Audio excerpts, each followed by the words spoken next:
Hello everyone, my name is Exelbirth and I am trapped on an alien planet with a horribly inefficient factory system designed to make basic parts. This game is pretty interesting. This game is called Factorio, and how did this copper piece get over here? See what I mean about a horribly inefficient system? A copper piece managed to slip past probably just by a little bit. Hey, this game is called Factorio, and it's an alpha game, not available on Steam yet.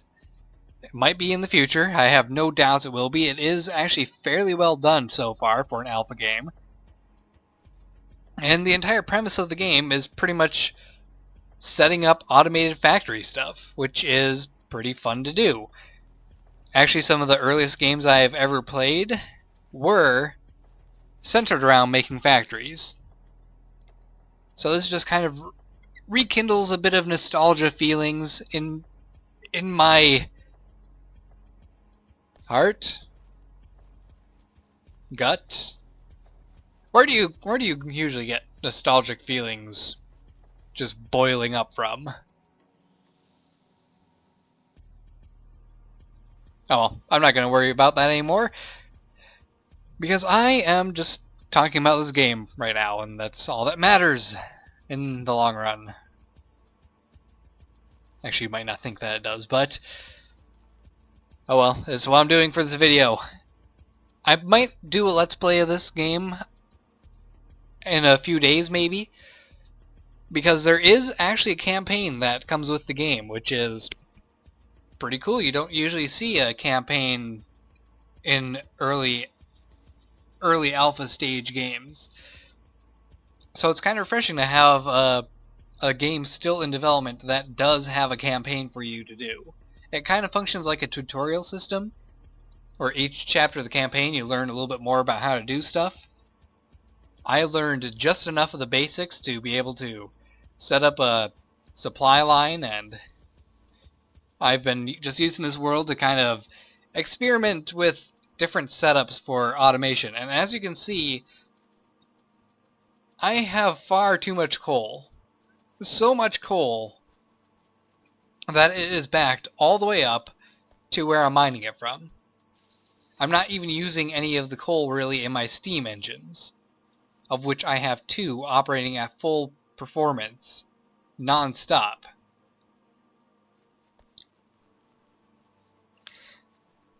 Now there are some interesting settings you can do with this game. When you create a custom world, you can have it set up to be infinite generation, just like a Minecraft world. It's non-stop, will generate completely forever until your computer can no longer handle it and explode. Or you can opt to set some parameters, like limit the world size. I limited this world size to have a 500 by 500 map, and it seems to be pretty expansive still as is. The main basic components that you will be using throughout your entire factory making process is stones, iron, and copper. And if you feel like getting a little bit better energy, a little more energy, you can get crude oil, or you can try to focus entirely on a steam power system and just siphon water. There's also alternative energy like solar power. In fact, let's bring up the tech menu. All these technologies you have to research. Everything in green I have researched myself. Everything in yellow I currently can research. Anything in red is future research. And in this list there are things like solar panels if you want to try doing solar energy. There are lasers if you want to have laser turrets. You can get vehicles. I think there's actually a train system that you can create. You can even research alien technology. I actually just noticed that. It kind of looks like the XCOM. If you've played XCOM Enemy Unknown, it's the the airship that they create after using alien technology. It kind of looks like that to me. I wonder if maybe they're using a few sprites from other games right now. It's a possibility, I can't say for certain. I can get combat robots, that'd be kind of cool to have. Let's go ahead and actually do something other than just sitting here and talking. Everything that you want to craft, you can craft in your inventory. By default, inventory is set to E, and it's got the crafting menu right next to it. You can craft anything. There's no need to set up a station to go and craft things at, which is kind of refreshing. You can just craft on the fly, and you can move around while crafting. That is a fairly important thing to me. Let's craft a couple gun turrets. I'll make 4 and get 40 magazines. Now, crafting things will just consume the raw material from your inventory, and as you see for the gun turrets, it requires you to have iron plates, copper plates, and iron gears.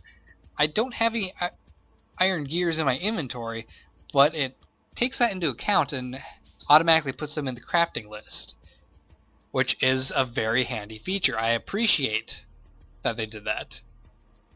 Just makes things go a little bit smoother. Then the magazines, they just require iron plates.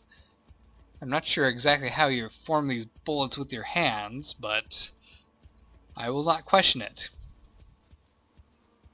Now, if you have a weapon in your slot over here already, it will automatically put the magazines in the stack below.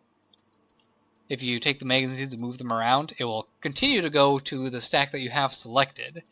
Like, I could take this and split it in half with a right click, and it will continue to put it into the stack I'm currently holding.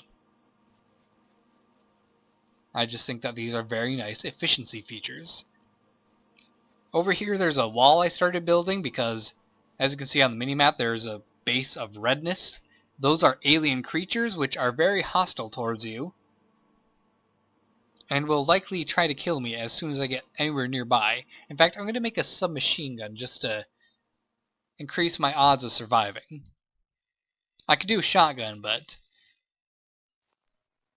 I kind of prefer the submachine gun in this game. It's a little bit more accurate, I guess. And since we're over here, let's set up these turrets. We will load them up with ammo. Yeah, your gun turrets all need to have ammo equipped to them individually.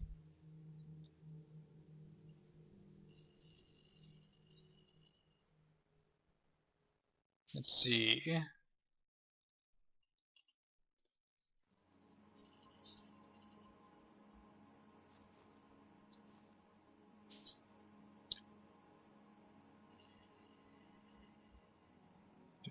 Five. Put you there and there. Now our gun turrets are set up to defend us from the alien menace that is not exactly menacing. It's just mostly sitting there.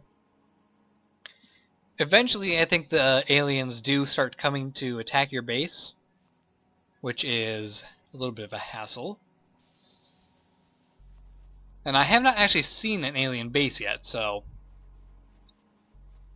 it's going to be a mystery to me for a while, because oh, there they are. Here they come. There's the alien creatures. They run very, very fast, and there is far more than I can handle. So let's just kind of kite them around, let our turrets take it out as much as possible.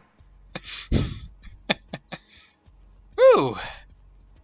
That was fun. That consumed a lot of ammo. And the aliens all die and leave a black gooey substance outside their corpse, which I wonder if that is potentially a resource that you can collect and use. I'm not going to hold my breath and assume that it is. So, this game is pretty interesting. I do appreciate the style that it has going on. It's kind of makes me feel like I'm playing a 90s era game. which is a little bit refreshing. I do enjoy the games from the 90s era. They had a nice kind of gritty look to them when you really needed it.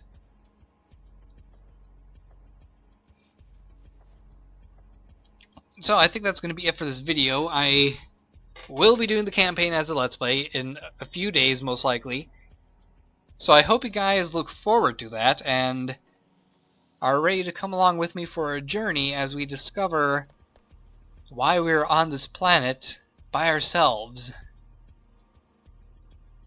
with the technology to create advanced machinery with our bare hands. So don't forget to like, subscribe, and fave, and I will see you in the next episode. Take care, guys, and goodbye.